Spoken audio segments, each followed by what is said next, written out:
Magandang araw sa inyo mga idol ko. Gusto ko lang ibahagi ito sa inyo mga idol. Ano ba ang dapat gawin sa incubator pag inabutan ng blackout o walang kuryente? Sobrang baba na ng temperature at patuloy na tumataas ang humidity. At ang malala ay nag-uumpisa na silang mapisa at sumakto pa na walang kuryente. Pero wag kang kabahan idol dahil ito ang pwede mong gawin pag inabutan ka ng kamalasan sa brownout. Tara, let's go! I've been dreaming on in my head like I've seen it. A life worth living is a life with meaning. I'll do what I love till my heart stops beating. I'm feeding this. Ito ang solusyon sa laging brownout idol. Isang maitim na takure. Magpak ulo o magpainit ng tubig.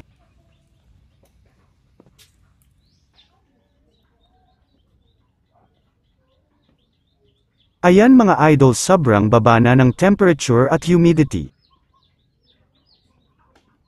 24 hours o isang araw ng brownout sa amin idol.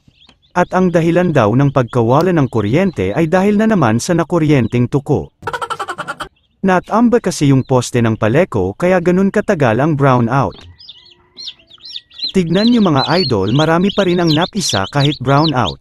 May nag-hatch na 90 eggs at dapat itong agapan para hindi mamatay.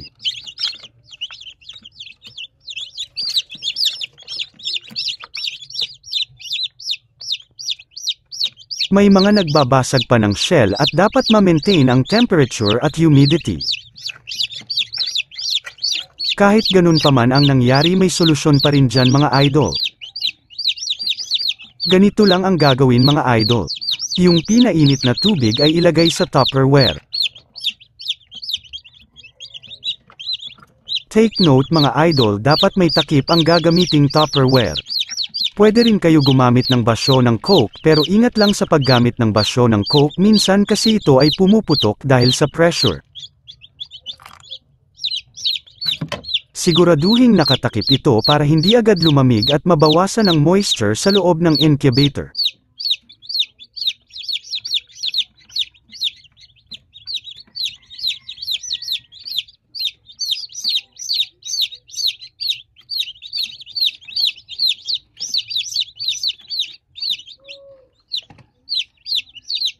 Huwag din isara ng husto ang pinto ng incubator para may singawa ng moisture at init. Dahil hindi gumagana ang mga fan ng incubator para ilabas ang init at moisture nito.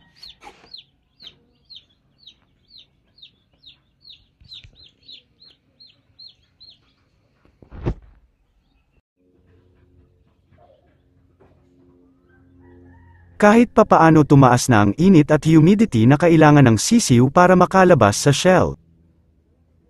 Ang dapat na kailangan ng itlog sa araw ng day 18 to day 21 ay temperature 37 to 37.5 degrees Celsius.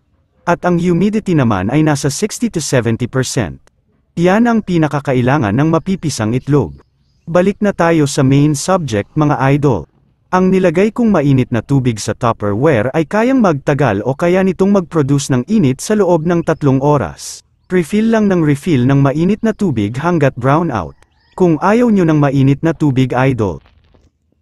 Pwede rin ang uling, kahit 4 na perasong nagbabagang uling ay pwede pang alternative na init pag brownout pero mababa siya mag-produce ng moisture para sa humidity. Maganda lang gamitin ang uling para sa setter. Itong ibinahagi ko sa iyo idol ay base lamang sa nilalaman ng maliit kong utak. At kung nagustuhan mo itong ibinahagi ko idol, baka naman pasuportahan naman ang aking channel sa pamamagitan ng paghampas ng follow at subscribe at wag mo na rin kalimutan like at share ang videong ito. Salamat, ingat and happy farming with heart.